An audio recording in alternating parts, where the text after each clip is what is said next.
எல்லோருக்கும் வணக்கம். இது ஒரு நம்பிக்கையை பற்றி உள்ள ஒரு வீடியோ. ஸ்கிப் பண்ணாமல் கேளுங்க. அதுக்கு முன்னால் நம்பிக்கையை பற்றி திருவள்ளுவர் என்ன சொல்லியிருக்காருன்னா, தேரற்க யாரையும் தேராது தேர்ந்த பின் தேறுக தேரும் பொருள் அப்படின்னு சொல்லியிருக்காரு. இதுக்கு என்ன பொருள் அப்படின்னா, எவரையும் நன்றாக ஆராய்ந்து அறியாமல் ஒருவரிடம் நம்பிக்கை கொள்ளக்கூடாது. நன்றாக ஆராய்ந்த தேர்ந்தெடுத்த பின்னரே அவரிடம் நம்பிக்கையான செயலை ஒப்படைக்க வேண்டும் அப்படின்னு சொல்லியிருக்காரு. இது அந்த நம்பிக்கை உள்ள ஒரு சம்பவம் போன வெள்ளிக்கிழமை, அதாவது 31ஆம் தேதி 7வது மாதம் 2026 நடந்த சம்பவம். எனக்கு ஒரு 6 மாதமாக தஞ்சாவூர் மாவட்டம் பட்டுக்கோட்டையில் செல்விமா அப்படிங்கிற யூடியூப்பர் எனக்கு பழக்கம். அவங்க வீட்டுக்கு போன மாதம் நான் போயிருந்தேன். என்னை நல்லா உபசரித்தாங்க. ஒரு சனிக்கிழமை இரவு ட்ரெயின் ஏறி ஞாயிற்றுக்கிழமை காலையில் அவங்க வீட்டுக்கு போனேன். நல்லா உபசரித்தாங்க. அப்போ திருப்பி ஞாயிற்றுக்கிழமை கிளம்பி நான் கோயம்புத்தூர் வந்துட்டேன். இந்தப்படியே பழக்கம், நல்ல ஒரு உறவு எங்களுக்கு ரொம்ப வலிமையான உறவாக இருந்தது. ஒரு அண்ணன் தங்கை உறவு. இப்போ அன்னைக்கு 31ஆம் தேதி என்ன காலையில் மத்தியானம் ஒரு 2 மணிக்கு எனக்கு கால் பண்ணாங்க. உதயானா, உங்களால் எனக்கு ஒரு உதவி வேணும், எங்கள் அக்கா பொண்ணுக்கு ஒரு உதவி பண்ணணும் நீங்கள் அப்படின்னாங்க. கண்டிப்பாக நான் செய்கிறேன் அப்படின்னேன்.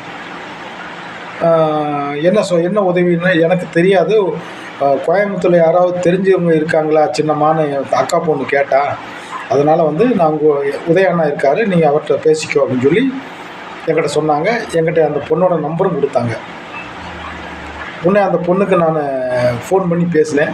என்னம்மா அப்படின்னப்போ, மாமா இந்த மாதிரி என் தங்கச்சிக்கு கோயம்புத்தூரில் ஒரு காலேஜில் ஃபீஸ் கட்டணும், அது உங்களால் பண்ண முடியுமான்னு. கண்டிப்பாக நான் பண்ணுறேன் அப்படின்னு. எப்போ ஃபீஸ் கட்டணுன்னாங்க, சாயங்காலம் 4 மணிக்கே கட்டணும்.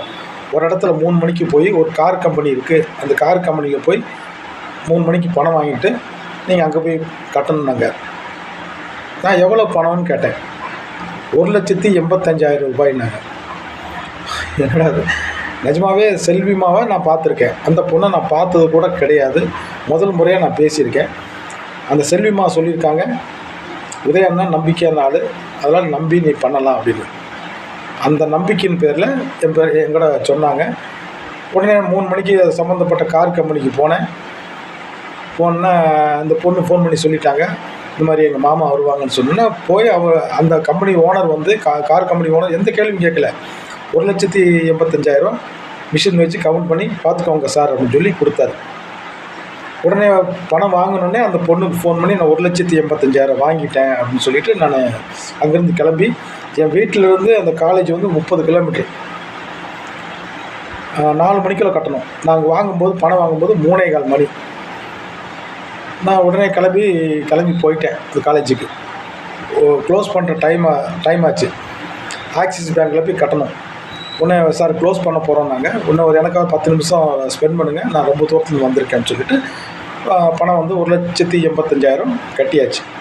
அதுக்கு முன்னால் என்ன சொல்லிட்டேன் அந்த பொண்ணுக்கிட்ட, நான் போய் எல்லா வேலையெல்லாம் முடிச்சுட்டு கால் பண்ணுறேன், அதுக்கப்புறம் இடையில பண்ண வேண்டாம், நான் பண்ணிகிட்டு இருந்தால் டைம் வேஸ்ட் ஆகும் அப்படின்ட்டு நான் எல்லாம் முடிச்சுட்டு பண்ணுறேன்னு.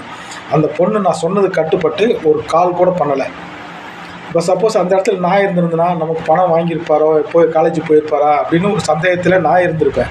ஆனால் அந்த பொண்ணு செல்விமா சொன்ன ஒரு தைரியத்தில், நம்பிக்கையில் காலே பண்ணலை. நான் வேலையெல்லாம் முடிச்சுட்டு அதுக்கப்புறம் கால் பண்ணி அதோட பணம் கட்டின ரெசிப்ட்டு அந்த பொண்ணுக்கு வாட்ஸ்அப்பில் ஃபோட்டோ எடுத்து வாட்ஸ்அப்பில் அனுப்பிச்சி விட்டேன். அப்புறம் தான் அந்த பொண்ணு ரொம்ப தேங்க்ஸ் மாமா அப்படின்னு சொல்லிட்டு ரொம்ப பண்ணிச்சு. ஏன் இது நான் சொல்கிறேன்னா, நம்பிக்கைங்கிறது பார்த்திங்கன்னா சும்மா சாதாரண நம்பிக்கை. நான் நினச்ச ஒரு இடத்துல பணம் வாங்கி கொடுக்கணும் அப்படின்னு சொல்லும்போது நான் ஒரு 5,000 10,000 நினச்சேன். ஆனால் 1,85,000 பெரிய அமௌண்ட்டு என்னை பொறுத்த வரைக்கும். அது நான் ரொம்ப மகிழ்ச்சியாக இருந்தேன். எனக்கு மகிழ்ச்சியாக நெகிழ்ச்சியாக இருந்தது. ஏன்னா எந்த அளவுக்கு பட்டுக்கோட்டை செல்விமா என் மேலே நம்பிக்கை வச்சுருக்காங்கிறது உதாரணம். ஏன்னா நம்பிக்கைங்கிறது ஒரு கண்ணாடி மாதிரி. கண்ணாடி தூசிப்படும், தொடச்சி பார்க்கலாம். ஆனால் உடஞ்சிச்சின்னா பல உருவமாக தெரியும். அதுபோல தான் என் மேலே வச்சுருக்க நம்பிக்கை இந்த கண்ணாடி போல். 1,85,000 பெருசாக இருக்கலாம். ஆனால் அவங்க மேலே என் மேலே வச்சுருக்க நம்பிக்கை பல கோடி, அதுக்கு சமமானது. அதனால தான் அந்த திருக்குறளை சொன்னேன். நான் ரொம்ப சந்தோஷமாக இருந்தது. அந்த அலைச்சல் ரொம்ப எனக்கு சோர்வாக இருந்தது. இருந்தாலும் அவங்களுக்கு அவங்க என் மேலே வச்ச நம்பிக்கை எனக்கு அது மறக்கவும் முடியாது. அவ்வளோ ஒரு மகிழ்ச்சியாக நெகிழ்ச்சியாக இருந்தது. அதனால தான் இந்த வீடியோ. இதை பற்றி நீங்கள் என்ன நினைக்கிறீங்கன்னு கமெண்ட் பண்ணுங்கள். நன்றி, வணக்கம்.